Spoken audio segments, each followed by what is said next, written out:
Hoy estamos aquí con tres ilustres del ciclismo. Álvaro Pino, ciclista profesional, ganador de la Vuelta a España en el 86, exdirector deportivo también. Modesto Pérez, con unos cuantos años también de experiencia en el mundo de la mecánica, siendo mecánico de equipos profesionales. Y José Teixeira, también que es ciclista y auxiliar, en este caso masajista y también con unas cuantas vueltas ciclistas y Tour de Francia a las espaldas. Aquí hay tela que cortar y mucho que contar. Para romper el hielo, y esta pregunta va para los tres. Si os pregunto, ¿cuál es la primera vez que tenéis una imagen de la bicicleta o el ciclismo en la cabeza y cuándo decidís que queréis ser ciclistas? Pues empiezo yo, que soy mayor. Venga. Yo no quiero decir quién es mayor que quién, pero bueno. No me preocupa. Bueno, yo la primera imagen, recuerdo a un vecino que tenía ahí en la aldea, un pueblo pequeño de la provincia de Pontevedra, y llegaba de correr del País Vasco. Entonces estábamos allí, nos juntábamos a los domingos ahí en una tienda que había allí, una bicicleta de carreras, una bicicleta de competición, una Zeus, recuerdo perfectamente. Y claro, nos quedamos allí todos viendo hasta que se marcharon todos y yo me quedé allí petrificado delante de la bicicleta. Y la verdad es que, claro, entonces me dice, oye, ¿qué te gusta la bicicleta? Dice, sí. Bueno, entonces jugábamos. ¿Cuántos años tenías de esa época? Pues tenía 16. Bueno, ya de mayor, vamos. Yo de mayor, sí. Yo jugaba al fútbol, como la mayoría de los críos de aquella. Y nada, yo tenía una bicicleta de paseo y me dice, bueno, pues si quieres competir, aquel mismo día, me dice, te dejo la bici, tú me dejas esa que yo necesito para moverme por aquí. Y dice, bueno, aquel día ya la fui a probar. A mí la primera impresión es que aquella bici casi necesitaba dar pedales. Después me di cuenta de que era más duro de lo que yo tenía pensado. Y allí fue el primer flechazo que tuve yo con el mundo del ciclismo. Y la verdad es que, bueno, pues empezamos a ir a jugar los partidos de fútbol, que jugábamos en las aldeas a 10, 15 kilómetros y echábamos carreras, claro, hasta llegar al campo de fútbol, que llegábamos ya medios muertos. Y yo, claro, con aquella bicicleta, vamos, iba sobrado. Y ahí fue donde yo me pasé del fútbol a la bicicleta. Eso fue el primer contacto que tuve así. ¿Y tú, Teixo? Porque en aquella época tampoco había la televisión que hay hoy en día, ¿no? Que los niños pueden ver el Tour, el Giro, tal cual, y te enganchas a... Ah, ¿no? Es algo más de... No había tele. Por eso. Comenzaba, yo creo que 2 o 3 años después comenzaron a llegar las teles. Bueno, había las televisiones en el centro social y en alguna casa de algún rico. Pero que se veía el Tour y la Vuelta, poco más. El Tour. Y en directo y en no. esa época no, ¿eh? En esa época no se veía ciclismo. Ponían reportaje a las 9:30 de la noche, recuerdo perfectamente. Reportaje a las 9:30 de la noche, tanto del Tour como de la Vuelta. Daba un reportaje, creo recordar, de media hora. Y allí nos concentrábamos. Yo recuerdo en la aldea mía que había una televisión en la aldea, que éramos sobre 100 habitantes, íbamos todos allí a ver el reportaje de la Vuelta a España y del Tour, cuando tocaba. La idea que tengo es que después, con el paso del tiempo, sí que se compró una tele en casa, pero era un artículo de lujo. Entonces, ¿por qué te llega a ti Pero a mí me llega porque Miguel Gallolo, el hijo del sastre de Puentareas, yo le digo, oye, ¿dónde hay un club? Porque mi padre, yo le había rompido la cabeza a mi padre, allí en la de Turita, que es la familia de los Delios, allí en Puentareas, que fueron campeones de la Vuelta a España, Delio Rodríguez, de la familia Manolo Rodríguez también ganó una Vuelta a España, y tenía un pequeño taller de bicicletas allí. Y yo salía del cole y pasaba por delante de la tienda. Y ostras, había unas bicicletas que eran, dije, como un Ferrari de ahora, ¿no? Te quedabas ahí flipado. Y yo le rompí la cabeza a mi padre y dijo, oye, regálame una bici de esas y tal, no sé qué. Al final mi padre me la trajo y quedé maravillado. Y ahí empezó mi primer contacto con... ¿Empezaste a competir ya? No, con la bicicleta. Y yo le pregunto al hijo del sastre, a Miguel, le digo, oye, Miguel, ¿dónde hay un club para ir a las carreras? Así. Me dice, vete a Porriño, tal, pregunta por Mito y por Horacio. Y allí me voy yo, tal, y llego allí y ya estaban los de aquella época, que eran los superstars, Moisés, José González, los Levoso, todos ellos y tal, y salíamos de allí de Porriño, donde estaba el matadero, y salimos de allí a entrenar, y yo me acoplé allí con ellos. Y nada más salen a saco, y a los 200 metros dice, oye, nosotros vamos a Tui. ¡Puah! A los 200 metros ya descolgado. Y llevaba una cajetilla de tabaco en el calcetín. Y yo dije, esto hay que quitarlo del tabaco, hay que quitarlo, porque si no es imposible sacar a estos tíos. Esa es la anécdota así que más me quedó grabada después de tanto tiempo. No se puede y así arranca. hacer deporte. Y así son mis mis primeros inicios en el ciclismo. Y tú, Modes, antes de mecánico también montaste en bici, pues de ciclista también. Yo empecé a los 8 años, yo tenía la suerte de tener a mi lado, vecino, era Piñeiro, que ya era director del Riego Lomba, un gran equipo, donde estuvo Teixeira, donde estuvo Pino, y yo era un niño pequeño y andaba por allí, por el medio de todos esos. Ellos venían de las carreras y yo le arreglaba los tubulares y todo eso. Y yo me acuerdo que con 10 o 11 años fui a mi primera vuelta, la vuelta a la Ascensión, de mecánico, con Piñeiro. Y limpiaba todas las bicicletas menos una, ¿sabéis la de quién? La de Portela. ¿Sí? Que la llevaba para allí, para su habitación, y la limpiaba él. Y ahí yo empecé así. Y bueno, empezamos todos en el Sport de Porriño. Y ya después como mecánico, pues empecé en Deportes González, de mecánico. Cuando tenía 21 años, Manuel Carrera me dijo para ir a Lotus, que estuve en Lotus Festina. Allí me acuerdo de estar con Sinkeli, que ganó la última Milán-San Remo en su carrera deportiva. Y ya después, la última temporada que estuvimos en Fona fue a través de Pino, que contactó ya con nosotros y llevamos a Óscar Pereiro también. Sí, no, si tenemos algo en común los cuatro es que todos empezamos de nuestra manera, somos gallegos los cuatro también además, pero podemos tener un concepto diferente de lo que es el Tour de Francia. Tú eres el único, creo que de los que estamos aquí, que puede contar su versión como ciclista y como director, ¿no? De cuáles son las vivencias de una manera u otra, ¿no? Teixo evidentemente lo hizo como masajista, Modes como mecánico y yo como ciclista. ¿Tú cómo se vive mejor el Tour de Francia? ¿Como ciclista?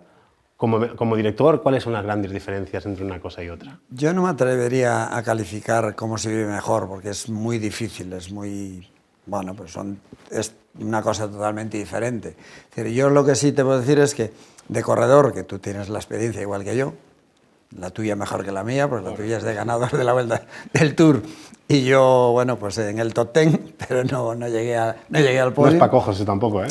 Y la verdad es que yo recuerdo de, bueno, pues lo que sufres en los Alpes, en los Pirineos, los días que te llevan encunetado con algo de viento de costado, que a mí incluso me costaba más que los días de montaña. Y yo sí recuerdo los últimos años, cuando yo ya tenía idea de, bueno, yo cuando deje quiero ser director deportivo, lo tenía más o menos claro, ¿no? Que quería pasar a dirigir un equipo. Y una de las cosas que me echaba de menos cuando estaba encima de la bici, cuando iba sufriendo, en Alpe d'Huez me acuerdo siempre que humeaba y olía a tortilla de chuletillas. Cuando estaba la gente al borde de la carretera, tú ibas pasando y sufriendo. Y yo cuando llegaba a meta, llegaba después al hotel, dije, una de las primeras cosas que quiero hacer al dejar la bici es venirme aquí con una roulotte, una caravana, y hacer unas chuletillas aquí, ver pasar a los ciclistas que sufran y yo tomando las chuletillas. Ese todavía no lo hice hoy, pero tengo ganas. Es una... Y efectivamente, de ciclista disfruté mucho, sufrí mucho más de lo que disfruté, pero después de director, la verdad... Hay más tensión como director, ¿no? Más responsabilidad. Sí, totalmente diferente, claro. Lo otro es físico y en el coche yo tenía, bueno, pues ampollas en la boca, en los labios, de la tensión nerviosa cada 2 por 3. Tenía contracturas cervicales cada 2 por 3 de la tensión que llevas en el coche. Pero es verdad que, claro, en el coche pues no pasas frío, no pasas calor, porque, bueno, pues en un momento puntual pones la calefacción o pones el aire acondicionado. Sí, encima la bici es totalmente diferente. Son dos mundos que yo los viví sobre todo con pasión, y eso es con lo que más te quedas. Yo me quedo con las dos versiones, digamos, pero vividas con pasión y con ganas y con ilusión, como todas las cosas que haces en la vida, ¿no? Y tú, Teixo, con la pasión con la que vives este deporte de siempre, el primer día que te dijeron que ibas al Tour... Qué bonito. Es como un sueño. ¿En qué año fue? Bueno, yo la verdad para los años no... para los números no soy muy bueno, pero con Kelme fue con Kelme. Y el día que nos dijeron, cuando se planifica la temporada, que había posibilidades de ir al Tour, evidentemente era el sueño hecho realidad, porque hay un montón de carreras, claro que sí, ¿no? Pero tú, desde la perspectiva de cualquier equipo, dentro del equipo, independientemente de la función del trabajo, cuando te dicen eso es algo mágico, ir al Tour de Francia, y las otras son unas carreras. El Tour de Francia tiene un punto extra, ¿no? Y allí estuve. Y disfruté como nunca. hay recuerdos mayoritariamente muy buenos y fue una ilusión, más que ilusión, un sueño hecho realidad. Y que, a Dios gracias, a día de hoy, pues sigo con esa ilusión para continuar yendo al Tour de Francia. Y sigo con la misma pasión y con la misma ilusión que cuando el Sastre me dijo, oye, vete a Porriño allí, que allí hay un equipo ciclista. Ya tiene mérito eso. Modes, y tú como mecánico que hiciste ya muchas carreras, pero sobre todo estamos hablando del Tour porque este año sale aquí en Bilbao, después de muchísimos años, en el año 92 fue la última vez que salió en San Sebastián. ¿Se trabaja con diferente presión en el Tour de Francia y en el resto de las carreras a la hora de preparar la bici? ¿Haces una mecánica diferente? ¿Tratas las bicicletas diferente? No, la bicicleta la tratamos igual, pero la repercusión en todo lo que se hace es mucho mayor, porque los medios de comunicación, hay muchos medios de comunicación, te están viendo por todas las partes, y cuando tienes sobre todo estás en equipos importantes, se mira todo. La preparación para un Tour se hace con mucha antelación, pero casi siempre en el Tour pues todas las marcas quieren poner su mejor material y es un escaparate. Porque, por ejemplo, un ciclista, cuando va encima de la bicicleta, yo creo que hay dos temores, ¿no? Que te fallen los frenos o que el tubular, en aquella época tubular o la cubierta, te reviente o no esté en buen estado y que puedas tener una Al final, los ciclistas van a 80, 90 por hora, van un montón de rápido encima de dos ruedas, que son 2,8 centímetros de ancho. Dices tú, toda la seguridad que tiene y todo lo que le une a la carretera es eso. Y es fundamental que eso sea lo más importante. Y el 90% de las averías, que es un pinchazo o tal, pues hay que procurar tener el mejor neumático en agarre, en fiabilidad, en duración y que no pinche.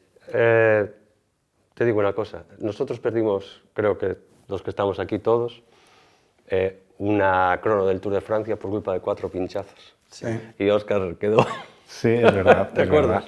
Bueno, fue un día complicado ese, pero por una mala elección de los neumáticos, sí. Porque si llevásemos lo correcto, pues hubiésemos ganado. Y quiero decir que es importantísimo el material. ¿Qué diferencia hay de trato del neumático, por ejemplo, en una carrera normal al Tour de Francia? ¿Qué diferencias hay? Se trata igual, corremos todas las carreras igual, pero es que en el Tour muchas veces estás con material absolutamente nuevo, que no se probó. Y entonces, corres un riesgo, nosotros probamos también mucho material y como dije antes, el Tour es un escaparate para todo el material y todo lo que se lleva en el Tour. ¿Se cambian todos los neumáticos todos los días? Nosotros cambiábamos el trasero cada 2 días y el delantero cada 4 días. Los días de lluvia, todos los días. Se cambia, eso en una carrera de 5 días es inviable. Una carrera de 5 días, normalmente tú con lo que sales el primer día llegas el último día. Pero los días de lluvia siempre, porque al final la única avería o prácticamente la avería que hay es un pinchazo. Entonces, si tú tienes eso inmaculado, pues no corres ese riesgo. En tu caso no cambia nada, ¿no? ¿El masajista hace exactamente el mismo trabajo o tiene más trabajo en el Tour que en una carrera normal? Pasa lo contrario. ¿Menos? Menos, Sí. Claro, va más gente. Pasa claro, lo contrario. claro. En el Tour ahora, por ejemplo, son 8 corredores, 8 masajistas, un osteópata, un quiropráctico, un coach, 2 o 3 médicos, etcétera, etcétera, etcétera. Entonces, ese trabajo que normalmente en una carrera como la París-Niza, ¿no? Que vamos 5 masajistas, aparte del coach, etcétera, etcétera, etcétera, tenemos más trabajo. Normalmente tienes 2 masajes por día, con lo cual pueden ser 2 horas o 2 horas y media. Pero en el Tour de Francia ese trabajo se reduce a la mínima expresión y tú también te focalizas en el corredor, no estás viendo el tiempo porque, oye, no, que el cocinero dijo que a las 8:30 hay que estar allí y el cocinero, claro, tiene su trabajo, tenemos que respetarnos el trabajo de todos, ¿no? Entonces ya no tienes tiempo en el Tour de Francia en el sentido del control del tiempo y te paras allí y lo que tú veas lo vas trabajando. Entonces, en el Tour de Francia es fenomenal trabajar, pero la presión que hay alrededor de eso es el mismo trabajo que o Camino que acaba de finalizar ahora que el Tour de Francia. Pero la tensión, la presión, los medios de comunicación, los sponsors que llegan, todos, porque ahí se junta todo el mundo.